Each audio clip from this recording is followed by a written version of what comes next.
Assalamualaikum warahmatullahi wabarakatuh. Apa kabar anak-anak sekalian? Semoga kita semua senantiasa diberi kesehatan oleh Allah sehingga dalam menjalankan segala aktivitas dapat berjalan dengan lancar.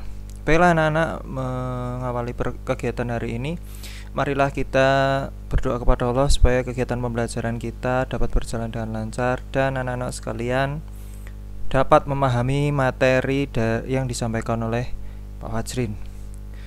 Baik anak-anak, marilah kita berdoa. A'udzu billahi minasyaitonir rajim. Bismillahirrahmanirrahim. Raditu billahi rabba wa bil islami dina wa bi Muhammadin nabiyya wa rasula. Rabbi zidni ilma warzuqni fahma. Amin.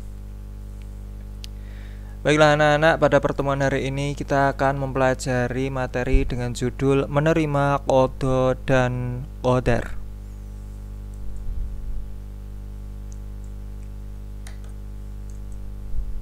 Adapun tujuan pembelajaran kita pada pertemuan hari ini, yang pertama, siswa meyakini adanya qada dan qadar. Jadi, setelah pembelajaran ini selesai, diharapkan anak-anak sekalian yakin adanya qada dan qadar. Kedua, siswa memahami makna beriman kepada qada dan qadar. Yang terakhir, siswa mampu menerapkan iman kepada qada dan qadar dalam perilaku sehari-hari. Mengawali kegiatan pembelajaran ini, sebelum kita lanjut pada materi pokok pembelajaran kita, maka Pak Fajrin ingin bertanya terlebih dahulu kepada anak-anak sekalian. Yang pertama, apa yang dimaksud dengan qada dan qadar? Apa yang dimaksud dengan iman kepada qada dan qadar? Yang ketiga, mengapa kita harus beriman kepada qada dan qadar? Yang keempat, seperti apa perilaku orang yang beriman kepada qada dan qadar? Yang kelima, apa saja hikmah beriman kepada qada dan qadar? Yang pertama adalah makna qada dan qadar. Qada secara bahasa bermakna keputusan atau ketetapan. Adapun secara istilah, qada berarti keputusan Allah tentang suatu perkara sejak zaman azali, yakni zaman sebelum tercipta alam semesta. Segala yang menimpa manusia, baik yang berupa nikmat maupun musibah, merupakan ketentuan Allah Subhanahu wa taala, sebagaimana firman Allah dalam surat Al-Hadid ayat 22. Ma asaba min musibatin fil ardi wala fi anfusikum illa fi kitabim min qabli an tabra'aha inna dzalika 'ala Allahi yasirun. Tiada sesuatu bencana pun yang menimpa di bumi dan tidak pula pada dirimu sendiri melainkan telah tertulis dalam kitab Lauhul Mahfudz sebelum kami menciptakannya. Sesungguhnya yang demikian itu adalah mudah bagi Allah.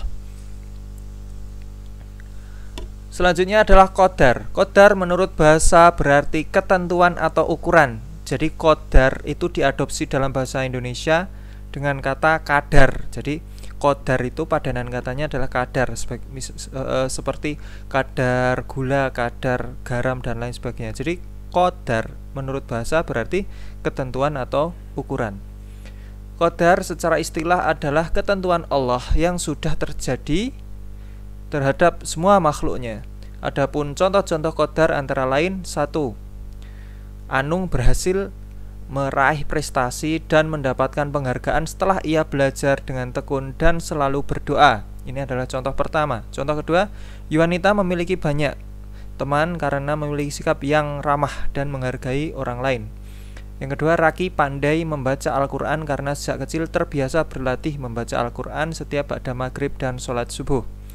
Yang keempat, Kidung jarang sakit karena menerapkan pola makan yang teratur dan rajin berolahraga. Nah, keempat itulah contoh dari qadar. Kita lanjutkan. Nah, pembagian takdir atau qadar. Qadarullah atau takdir Allah dibagi menjadi dua. Yang pertama takdir mubram, yang kedua takdir mu'allaq. Takdir mubram yaitu ketetapan Allah yang tidak akan berubah seperti umur, jodoh, jenis kelamin, dan hari kiamat. Adapun takdir mu'allaq yaitu ketentuan Allah yang dapat berubah sesuai dengan ikhtiar manusia. Contoh takdir mubram antara lain pandainya seseorang karena rajin belajar, sembuhnya orang sakit karena berobat, menjadi kaya karena rajin bekerja. Kita lanjutkan.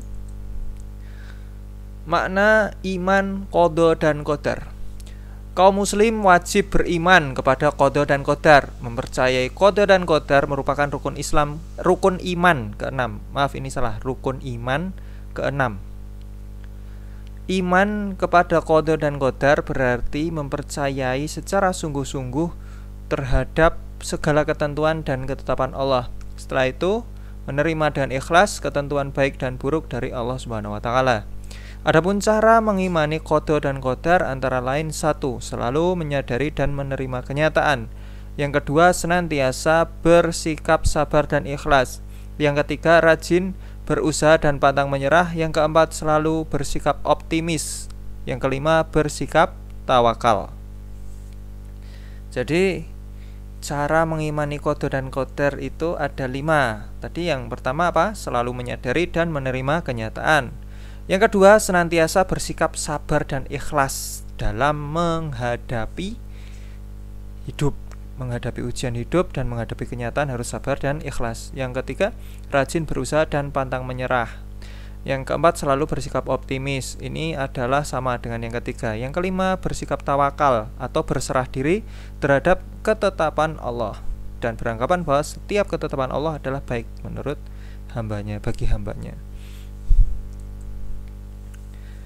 Selanjutnya adalah perilaku yang mencerminkan iman kepada qadha dan qadar. Berikut ini adalah contoh perilaku yang mencerminkan iman kepada qadha dan qadar. Yang pertama apa? Berangkat sekolah tepat waktu. Yang kedua, memanfaatkan waktu untuk kegiatan yang bermanfaat atau bernilai ibadah. Yang ketiga, tidak bersikap sombong dimanapun ia berada. Yang keempat, memiliki rasa percaya diri dalam mengerjakan tugas. Terakhir, menyadari bahwa cita-cita yang diinginkan harus diusahakan agar tercapai. Jadi kalau bercita-cita saja tanpa usaha itu namanya angan-angan kosong. Jadi kita tidak boleh berangan-angan kosong, harus ada ikhtiar. Kita lanjut. Selanjutnya adalah hikmah beriman kepada qadha dan qadar. Bagi umat Islam, beriman pada qadha dan qadar memiliki sejumlah hikmah. Berikut adalah hikmah dari iman kepada qadha dan qadar Allah dalam kehidupan. Yang pertama, menjadi orang yang lebih banyak bersyukur. Yang kedua, meningkatkan kesabaran. Yang ketiga, pantang menyerah dan selalu berusaha. Yang keempat, dijauhkan dari sifat sombong. Yang terakhir adalah kesimpulan. Berdasarkan uraian materi yang telah dipaparkan tadi, maka dapat ditarik kesimpulan sebagai berikut.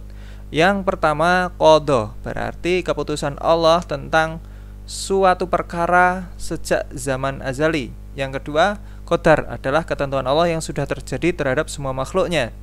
Yang ketiga, iman kepada qadha dan qadar berarti mempercayai secara sungguh-sungguh terhadap segala ketentuan dan ketetapan Allah.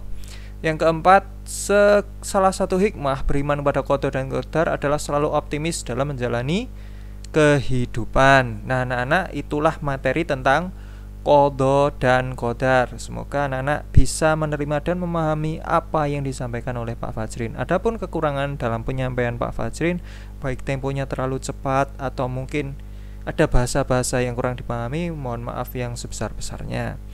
Selanjutnya, marilah kita tutup kegiatan pembelajaran hari ini dengan doa kafaratul majlis. Bismillahirrahmanirrahim.